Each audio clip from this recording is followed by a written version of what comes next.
উচ্চ ন্যায়ালয় স্থানান্তৰৰ বিৰোধিতাৰে তিনিদিনীয়া ধৰ্মঘট কাৰ্যসূচী বাৰ সন্থাৰ বৃহস্পতিবাৰৰ পৰা 11 জানুৱাৰীলৈকে উচ্চ ন্যায়ালয়ৰ সন্মুখত ধৰ্মঘট কাৰ্যসূচী ৰূপায়ণ বাৰ সন্থাৰ উত্তৰ গুৱাহাটীলৈ আদালত স্থানান্তৰৰ বিৰোধিতাত এই প্ৰতিবাদ 11 জানুৱাৰীত উত্তৰ গুৱাহাটীত শিলান্যাস হ'ব ন্যায়িক চহৰৰ ৰংমহললৈ স্থানান্তৰ হ'ব গুৱাহাটী উচ্চ ন্যায়ালয় ন্যায়িক চহৰৰ শিলান্যাস কৰিব উচ্চতম ন্যায়ালয়ৰ মুখ্য ন্যায়াধীশে অনুষ্ঠান বৰ্জন কৰাৰ পূৰ্বৰ সিদ্ধান্তত অটল হাইকোৰ্ট বাৰ সন্থা শিলান্যাসৰ কাৰ্যসূচীত কোনো সদস্যক অংশ নলবলৈ আহ্বান সন্থাৰ তেওঁ যে কৈছে হাইকোৰ্টত দুটা এছ'চিয়েশ্যন আছে সেইটো সঁচা সেইটো আছে প্ৰকৃততে কি সেইটোতো কোৱা উচিত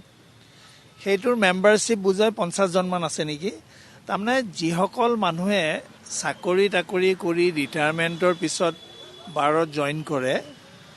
তেওঁলোকে একচুৱেলি আৰম্ভণিতে আমাৰ বাৰৰ মেম্বাৰশ্বিপ বিচাৰিছিলে মই যিমান দূৰ জানো তেওঁলোকক আমি মেম্বাৰশ্বিপ দিব অস্বীকাৰ কৰিলোঁ কাৰণ আমাৰ কথাটো হ'ল যে তোমালোকে এটা অলৰেডি এটা ছেটেল লাইফ লিড কৰি আহিছা গতিকে তোমালোকে উকালতি কৰাত তোমাক আমি বাধা দিব নোৱাৰোঁ কিন্তু তোমালোকক বাৰ এছ'চিয়েশ্যনত মেম্বাৰশ্বিপ দিয়াৰ ক্ষেত্ৰত আমাৰ কিছুমান অসুবিধা আছে সেইকাৰণে আমি তোমাক মেম্বাৰশ্বিপ নিদিওঁ সেইকাৰণে তেওঁলোকে এটা এছ'চিয়েশ্যন কৰিছে সেইটোৰ নাম হৈছে এডভকেটছ এছ'চিয়েশ্যন মোৰ বোধেৰে এওঁলোকেও মোক কাৰেক্ট কৰিব I think membership is between 50 to 100 maximum 100 নহয়ে চাগে এনিৱে চ' আৰু মষ্ট ইণ্টাৰেষ্টিংলি মই শুনামতে ৰিচেণ্টলি তেখেতেতো আমাৰ বাৰৰ পৰা ৰিজাইন দিলে যিহেতুকে আমাৰ এগেইনষ্টে হেৰি কৰিলে কণ্টেম কেছ কৰিলে সেইটো উদ্দেশ্য প্ৰণোদিতভাৱে আচ্ছা তেওঁ এতিয়া সেইখন বাৰৰ মেম্বাৰশ্বিপ লৈছে বুলি শুনিছোঁ আৰু মই এইটোও শুনিবলৈ পাইছোঁ পৰহি দিনা হেনো তেওঁ সেই এডভকেট এছ'চিয়েশ্যনৰ প্ৰেচিডেণ্টক চিফ জাষ্টিছৰ তালৈ লৈ গৈছে লৈ গৈ পেলাই মানে প্ৰতিশ্ৰুতি দিয়াইছে যে আমি থাকিম এইটো পৰ্যায়ত পাইছেগৈ তেওঁৰ এছ'চিয়েশ্যনটো আৰু নকলেও হ'ব আমাৰ বাৰৰ মেম্বাৰশ্বিপ হৈছে 5,000+ আৰু মহাধিবক্তাই যিখন এছ'চিয়েশ্যনৰ কথা কৈছে সেইখনত ৰিটায়াৰ্ড মানুহ যিসকলে পষ্ট ৰিটায়াৰমেণ্ট উকালতি কৰে তেওঁলোকৰ এছ'চিয়েশ্যন চ' গতিকে সেইটোৰ লগত আমাৰ একো আহে নাযায়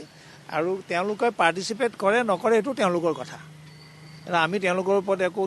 মানে বাধা আৰোপ কৰিব নোৱাৰোঁ গতিকে এইটো তেওঁলোকে ডিচিশ্যন ল'ব এতিয়া ছেকেণ্ড পইণ্টটো হ'ল যে আমি উদ্দেশ্য প্ৰণোদিতভাৱে বা আমি কিবা ন্যস্ত স্বাৰ্থৰ কাৰণে আমি এইটো মানে বিৰোধিতা কৰি আছোঁ তেওঁক আপোনালোকে সুধিব লাগে যে সেই উত্তৰ গুৱাহাটীৰ যিখন জেগা সেই জেগাখন কিমান উন্নত তাত ওচৰে পাজৰে কি অন্তঃগাঁথনি আছে এখন জেগাত যেতিয়া এখন হাইকোৰ্ট লৈ যাব that place has to be developed one তাত ট্ৰান্সপৰ্টেশ্যনৰ পৰা ইত্যাদি কৰি গোটেইখিনি সুবিধা থাকিব লাগিব তাতো একো নাই এতিয়া নতুনকৈ তেওঁলোকে স্থাপনহে কৰিব গতিকে আগে তেওঁলোকে জেগাটো ডেভেলপ কৰক পিছত পৰ্যায়ক্ৰমে তেওঁলোকে এইটোৰ কথা ভাবক